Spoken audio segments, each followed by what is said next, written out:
Hello, everyone, and welcome to the Stephen King Cast, one man's musings on the works of Stephen King. Once I reviewed each of his works in the chronological order of publication, but caught is a wheel, it all goes round again, and here I am once more back at the beginning on a new phase of the journey to examine each of the endings of the works of Stephen King, to determine whether or not King deserves his reputation for having an inability to successfully land his endings. The focus of the podcast is going to be to examine the climax, falling action, and resolution of the endings to each of his novels and break it down by character, themes, conflict, and plot to determine whether or not it meets the criteria of being an objectively good ending. I will also weigh in on whether or not I happen to personally like the ending. Okay, guys, so today's episode will be focused on the drawing of the three. And I'm going to dive right into it. No emails today, no iTunes reviews. I just wanted to really get right into it. But I will say that if anybody does have a couple minutes on their hands, head on over to iTunes and leave a review. It really, really helps me out. And as always, feel free to write into stephenkingcast@yahoo.com to share all your thoughts on Stephen King. Okay, so here's the Wikipedia so that we have some context for the drawing of the three.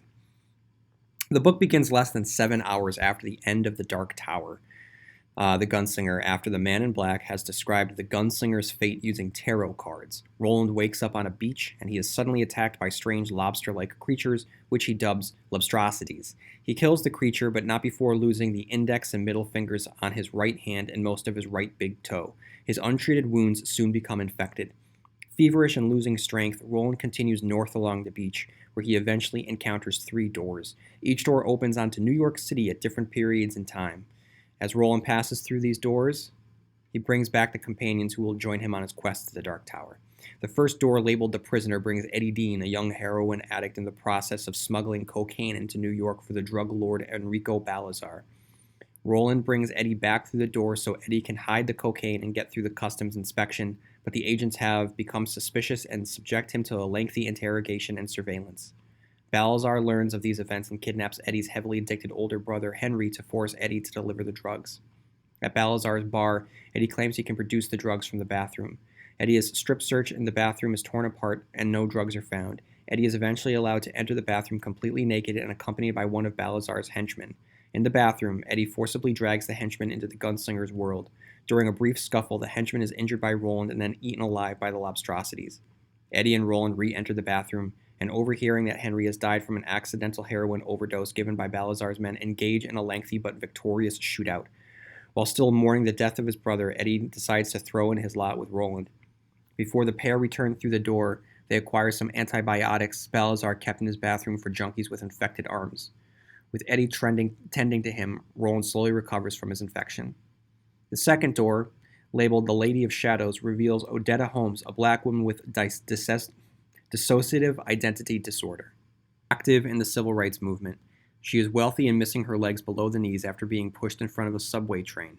Odetta is completely unaware that she has an alternate personality, a violent, predatory woman named Detta Walker, that was brought on by head trauma at a young age. Roland and Eddie are forced to contend with both of these personalities when Roland forcibly brings Odetta's body into this world, with Detta suppressing Odetta most of their travels. Eventually, Odetta returns, and she and Eddie venture alone towards the final door after Roland's infection returns even stronger than before. The pair eventually find the third door, labeled The Pusher, where Eddie leaves Odetta, armed with one of Roland's revolvers, and hurries back with her wheelchair to retrieve Roland. When they return, Odetta is gone, and Detta hides, waiting to strike. After Roland enters the third door, Detta captures Eddie and uses him as bait for the lobstrosities, hoping to force Roland to come back and return her to her own world. Instead of revealing a new companion, the third door leads Roland to Jack Mort, a sociopath who takes sadistic pleasure in injuring and killing random strangers, and the man responsible for the head trauma that created Odetta Holmes' alternate personality, the loss of Odetta/Detta's legs, and the death of Jake Chambers. Roland arrives in Jack's body just as he is about to push Jake into traffic and from the gunslinger, and stops him from doing so. Under Roland's control, Jack acquires the medicine and ammunition Roland needs to survive, then jumps in front of the same subway that hit Odetta/Detta years earlier. Roland returns to his world just before impact, having made sure that Detta/Odetta sees Jack's death in order to force the two personalities to confront each other. As they attempt to cancel each other out, they merge into a third, stronger personality, Susanna Dean. Susanna stops the Lobstrosities from trying to eat Eddie. As the group travels away from the beach, Eddie, having broken his drug addiction after a painful withdrawal, begins to fall in love with Susanna. Both owe their lives to Roland, but he is acutely aware that he may eventually need to sacrifice them to reach the tower. All right, so here is what I asked you guys on Facebook to just share some thoughts about the ending to the drawing of the three before I get into my own thoughts on the drawing of the three. And by all accounts, it looks like the consensus on the conclusion to the drawing of the three is far and away very positive. One report was the final stretch of that book is relentless. Everything from the scene in the pharmacy forward is extremely exciting. Great ending to a great novel. Corey writes, solid ending, making way for my favorite book in the DT series. Another writes, one of the best books in my own opinion, or in my humble opinion. I have someone else writing, love this book, my fave in the series, just glad I didn't have to wait for the next book. And then I have the last one writing, I love this book and I think the ending is great. It's been long enough that I don't remember the details, but I remember the ending leaving me so excited to see what's going to happen next. So Bryant, Corey, John, Wes, and Aaron, thank you for writing in and sharing me your thoughts. So yeah, no one has written in to say that this is a bad ending, and that this is an ending that doesn't work. So let's talk about it in a little bit more detail to see whether or not I think that it works and see whether or not I like it and the reasons why. So we're going to talk about it from the climax onward. So Roland enters the third door and Odetta uses the opportunity to tie Eddie up. As Lobstrosities come, Roland discovers the third door belongs to the man that made Odetta/Detta and killed Jake. He gets the drugs that he needs to save himself from the infection back on Midworld, but it's a race against time as the infection spreads and the Lobstrosities come for Eddie. So that's the climax. The following action is Roland kills Jack Mort before Jack can kill Jake, returns to the beach, Detta and Odetta merge into Susanna, and our resolution is, in the fallout of their drawing, Eddie begins to fall in love with Susanna, kicks the withdrawals, and Roland contemplates the future and what role his new quartet will play in the quest to achieve the tower. So when discussing the end of this book, I'm going to ask a couple questions. The following questions. Does it provide an appropriate conclusion to its characters that are consistent with the characters' actions, conflicts, or themes from the book? And I would say yes. Eddie's dormant heroism and good-heartedness is on display, and we've grown to care about him so much throughout the book that he functions perfectly as the damsel in distress.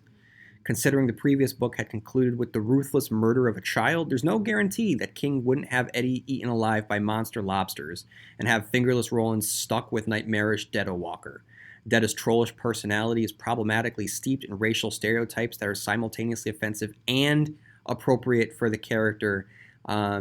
So all around, and at the end, the strength of both characters are able to combine into a third character that, as we spoiler alert for the rest of the Gunslinger series, becomes one of the toughest, strongest gunslingers that Roland has ever encountered, and certainly the toughest of the bunch in Roland's quartet. So I would say, yeah, it is an appropriate conclusion to the characters as they had been presented earlier in the novel.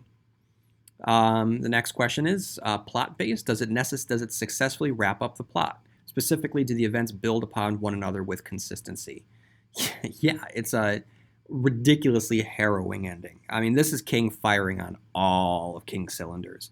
He's at the top of his game at this point in his career, and he's returning to the first time to a previously established story, which is not something that he had done prior to this.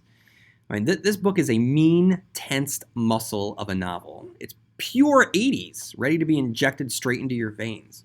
The mob, addiction, New York City, drug running, all barreling towards a conclusion in and out of two worlds with a ticking time bomb of infection and a quest to save a young boy's life to prevent a future that could change our hero's past. That's wild. It's a wild book. It's a wonderful ending. The plot builds upon one another. It gets tenser as we head towards the ending. And all through it, King is able to ground us in the moment. So even though we are flipping in and out of two different worlds, different time periods, characters seeing things that they shouldn't see, and the surreality is crashing into the reality. King lays it out in such an easily. What am I trying to say here? I'm sorry, I can't speak. King is presenting it in such an easy read, even though that it appears as though it was easy for him. It's easy for us to ingest, which is not easy to do. So, what is the most famous scene in the novel, and does it appear in the conclusion of the story? This question is not necessarily indicative of whether or not it is a good ending, but it's one that I like to ask anyway. It's books like this that make me really enjoy asking this question. I don't think that the most famous scene of the novel takes place in the end. And it made me wonder what the most famous or iconic scene is. The candidates, of course, being Roland being attacked by the Lobstrosities on the beach, which is just a wild way to start the book, with our character who is defined by his ability to use his hands to fire guns, all of a sudden cannot fire guns from his dominant hand. That's a ballsy move. Spoiler alert for Game of Thrones. I mean, when Jaime Lannister has his hand cut off, it's a very similar moment when you are identified by your physicality, and that physicality is removed. That was such a good move on King's part. Roland stepping through the door for the first time, and our introduction to Eddie. It's a great scene. The shootout in Balazar's tower. None of these scenes occur in the conclusion of the novel, which is a testament to how good this book is from beginning to end.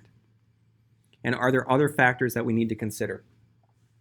So like I said, at this point in his career, King is completely crushing it.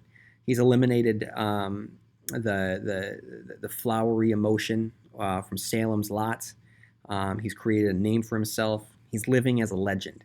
He is in full control of his powers, and this is the first time that he's returned to a previously established existing work.